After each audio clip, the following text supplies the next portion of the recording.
Si alguien no hubiese dado el primer paso, no existiría esta historia. En este sentido, se plantea que Manuel Benito Sandoval Riveros fue un pionero de la era del mimbre moderno.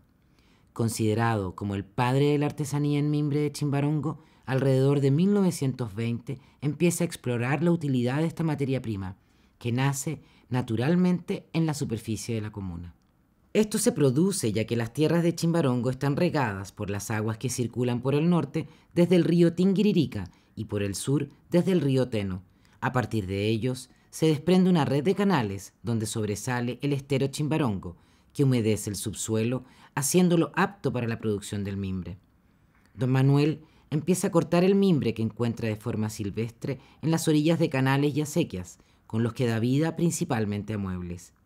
Una vez que logra un buen dominio de la preparación y tejido de esta fibra, decide compartir su experiencia y conocimiento.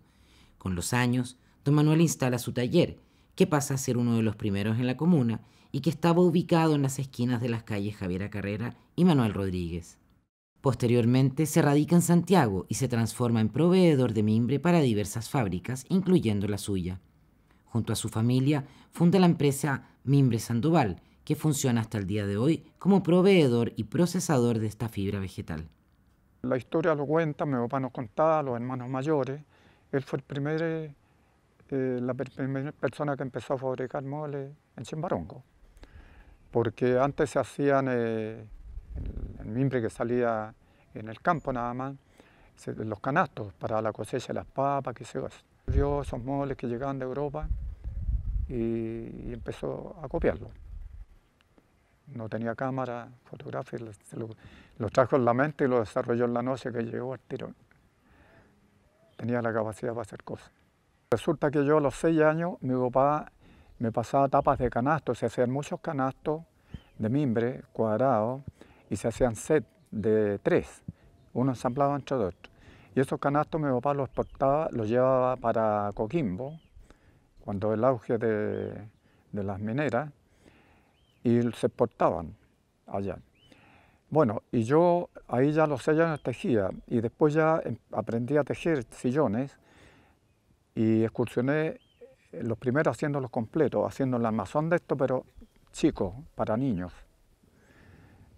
¿Cómo se llama este mueble? El sillón tanque se le llamaba.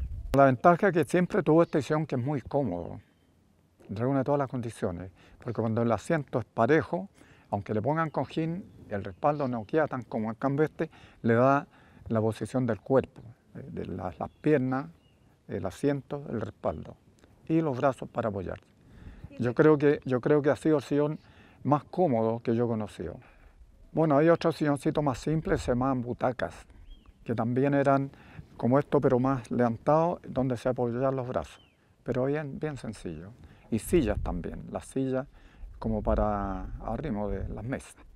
Entonces él tenía una carretela y 2 caballitos flacos, y con eso, en 1 mes, 2 meses, juntaba mercadería y cargaba la carretela, que era como una bola grande andando, no se veía carretela, apenas los caballos delante y él sentado parado en las varas manejando. Y se pegaba un viaje hasta de 15 días para la costa, y nos contaba las experiencias, las vivencias que tuvo cuando lo salían a asaltar. Era igual que en el oeste. Mi papá con su fábrica después se fue a Santiago en el año 1953, yo tenía 14 años, y allá yo seguí trabajando en mimbre con mi papá. Y entonces yo me dediqué a hacer el armazón de esto, toda la parte armada, y los trabajadores lo embarrilaban, que se llama la parte de los brazos, y el tejido. Aprovechando el camión y todas esas cosas, mi papá viajaba todas las semanas a comprar mimbre, porque aparte de la fábrica les vendía mimbre, había muchos artesanos en Quinta Normal. Así que le llevamos las camionas de mimbre, guardaba lo que era ocupar y lo más se vendía. ¿Su papá estaba en la Quinta Normal? En la Quinta Normal, en el barrio Tropezón. Don Manuel Benito Sandoval Rivero fallece en 1977 y Chimbarongo, en su honor, decide bautizar con su nombre una de las calles de la población Padre Hurtado. Serán sus hijos quienes continúen con esta tradición. Uno de ellos, Jaime Sandoval, en 1950 lleva a cabo la primera plantación que se hace en Chimbarongo, y con 3 hectáreas se instala en el barrio Lomolina, en el sector norte de la ciudad. Cabe destacar que don Jaime es el primero en exportar mimbre hacia Argentina, en la década de los años 70 y quien además instala el segundo taller de mimbre en la calle Pisagua después de su padre. Osvaldo Sandoval, otro de los hijos de don Manuel, es el primero en la zona en instalar un puesto de venta de muebles y artesanías de mimbre en la carretera longitudinal 5 Sur. Es allí donde fabrica sus propios muebles y compra el mimbre en las casas del pueblo que abastecen de la materia prima a los artesanos. En el año 1979, Osvaldo Sandoval adquiere una parcela y establece su primera plantación de mimbre para la obtención directa de materia prima y venta a Santiago. La empresa familiar crece y a finales de la década de los 80 comienza a exportar pequeñas cantidades a Argentina y Europa, las que van aumentando en producción y exportación, abriendo nuevos mercados en Latinoamérica como Paraguay y Brasil. Es así como decide dejar de lado la fabricación de muebles y se dedica exclusivamente a la producción y exportación de mimbre a distintas partes del mundo, llegando a un total de 600 toneladas en el año 2001. Chimbarongo ha sido testigo de grandes artesanos de mimbre, verdaderos maestros creadores que van superando los límites de lo posible. Uno de ellos es Juan Sepúlveda Martínez, un verdadero artista del mimbre, que entre sus tantas obras destaca un barco, el cual demora 3 años en construir y el que nunca quiso vender. Este artesano se caracterizaba por realizar un trabajo muy fino y delicado, y donde su pasión por el mimbre lo llevó a los más grandes desafíos personales, interpretando con esta fibra vegetal objetos tan complejos como un forté, una locomotora y una moto, entre otras tantas obras. En el año 1997, don Juan es entrevistado por el programa de televisión Al Sur del Mundo, en su taller, donde se puede observar a uno de sus grandes aprendices, el artesano José Urra. Sí, con don Juan Sepúlveda. ¿Y ahí cómo a qué edad empezó a trabajar con don Juan Sepúlveda? No, yo trabajé hasta el 2000 con él. Y más o menos trabajé como del 88 con él, más o menos. Trabajé 12 años con él. Antes yo era amigo de él, pero una vez que le llegó un pedido que le mandaron a hacer de unos argentinos que llevaban muebles para Punta del Este, para Uruguay, y ahí me dijo que le fuera a tirar la mano por una semana, según iba yo, que estaba arrasado, se le había quemado la casa, así que tenía la despelotera ya. Y fui a trabajar con él y después, como le llegó harta pega, me dijo, ¿por qué no te quedas a trabajar conmigo ya? Pues me quedé con él yo. Trabajé 10 años, o sea, más de 10 años con él. ¿Qué aprendió ahí? ¿Aprendió cosas ahí? Ah, claro, aprendí técnicas que no las saben los demás artesanos. Por ejemplo, las botellas comúnmente se empiezan de abajo a tejer hacia arriba. Pero ¿qué es lo que pasa? En el bollete el tejido se le corre para acá a usted. Entonces me enseñó técnicas para que el tejido no se me corriera para allá. Y los otros artesanos, ¿qué hacen? Empiezan la botella al revés, hacerla de aquí para abajo, pero la rematada abajo les queda feo. Y varias técnicas, varias cosas aprendí con él, muchas cosas. Y los hijos, pensar que él tenía 2 hijos y a ninguno le gustó aprender esto, ¿ves? Diciendo que el papá era un profesional en esto. Él era de Santiago, su juventud, llegó como a los 20 años aquí.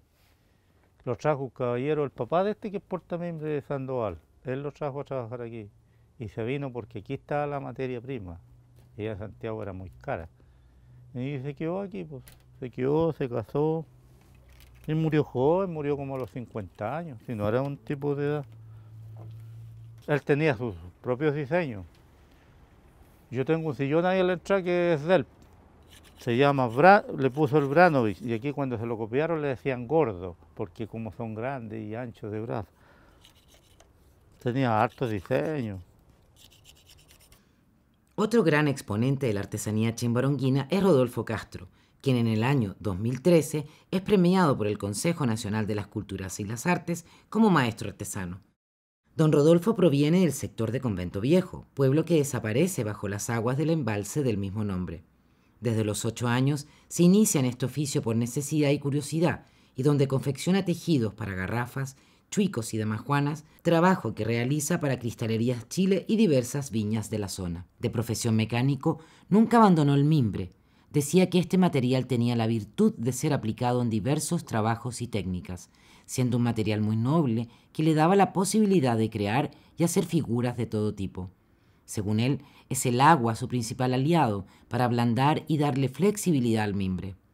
Su máxima felicidad era cuando lograba hacer piezas nuevas que marcaban una gran diferencia con lo existente en el mercado local, y su máxima preocupación era la baja renovación de los artesanos locales.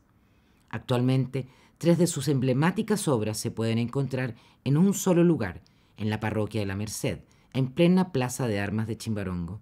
En su frontis se puede contemplar a la Virgen de la Merced y en su interior se puede admirar la Última Cena, una obra de gran tamaño que cubre el fondo del altar. Vino con una wincha, con su bicicleta, con su bicicleta, empezó a tomar las medidas, entonces me dijo, mire, ¿qué te parece? Y después hizo los bosquejos. Un dibujo. Los dibujos que hizo él.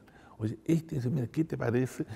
Lo íbamos cotejando, los veíamos acá, después yo iba para allá. Otra vez nos juntábamos acá en la noche con un asadito, seguíamos conversando, le preguntábamos a los compañeros de trabajo y ahí seguíamos soñando para hacer realidad el sueño. Porque ese sueño se puede hacer realidad si uno quiere. Entonces ya después llegó, oye, mira, tengo dibujos, tengo esto, tengo pensado de esta manera. Listo, le dije, ¿cuál es el problema? Vamos. ¿Y cuánto tiempo se demoró él en hacer esta obra? Miren, en tiempo no te sabría decir porque yo sé que los que estaban trabajando con él muchas veces se quedan hasta las 10, las 11 de la noche. Pero yo sé que Rodolfo se queda hasta las 1, 2, 3 de la mañana. Seguía trabajando. 6 meses, 1 año. Es decir, solamente dedicado a esto. Es en el mes de diciembre, en plena Navidad, que el visitante se puede cautivar con un pesebre a escala humana. Don Rodolfo confecciona muebles y cestería durante toda su vida, y es en esta última etapa cuando decide explorar en la escultura y el trabajo con diseñadores y arquitectos. Lamentablemente, fallece el año 2019, dejando un gran legado. En esta constelación de grandes artistas encontramos también al maestro artesano Segundo Rodríguez, quien es distinguido con el sello de excelencia en la artesanía el año 2015 por el Ministerio de las Culturas, las Artes y el Patrimonio. ¿Cómo aprendió? Mirándolo a ellos. ¿A quién? A Lucho Quesada. Él tenía un tallercito. ¿Pero él era pariente suyo? No, amigo, porque nosotros vivíamos en Convento Viejo y ese era un pueblito chico, una pura calle, entonces estábamos a 1 cuadra. Lo veíamos todos los días. ¿Y él lo tomó como aprendiz? Iba mirando, yo a veces, mirando, ¿no? Porque yo iba mirando cómo se hacían los 8, cómo se ponía todo. Y después ya empezamos a hacer algo. Y lo fue resultando. ¿Le costó aprender? No, que era muy bueno para los trabajos manuales, tenía habilidad en las manos, entonces no me costó. ¿Las manos nunca le sangraron? Las manos. Las manos cuando pasan todo el tiempo aquí en este dedito, sangran. Y aquí también. Esos son los más. Y las manos, bueno, las mías, como trabajo el mimbre más delgadito, no sufro tanto. Pero hay compañeros, el mimbre café es el más dañino. Tremendos cortes que hacen en las manos. Con este premio lo dieron un viaje a Ecuador, a una feria internacional, Cuenca. Estuvimos 1 semana en Ecuador. Y de esto deben haber en unas 2 o 3 partes. En la Universidad de Chile parece que hay uno de estos. Otro destacado artesano es Miguel Ortega, quien obtiene el primer lugar en el Torneo Internacional de Mimbre y Tejeduría de Polonia el año 2015. Mientras haya imaginación, el mimbre te va a servir. Yo lo veo como por ese lado. Mientras haya alguien que piense o que quiera hacer algo, el mimbre va a estar ahí. Uno el que después tiene que ver hasta dónde se puede llegar. Pero yo siempre digo, el mimbre no tiene límites. Si el mimbre puede hacer un anillo hasta una escultura no sé, de 50 metros si quieres, pues.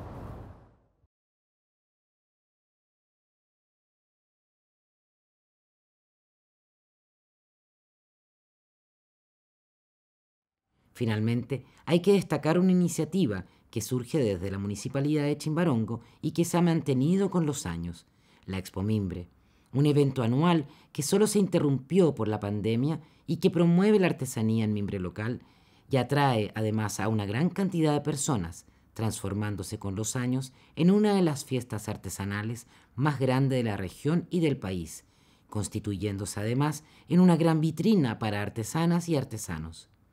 Conocer parte de la historia del mimbre de Chimbarongo a través de algunos de sus emblemáticos personajes, sus historias de vida y sus relatos, nos regala la oportunidad de comprender esta actividad y su evolución en el tiempo.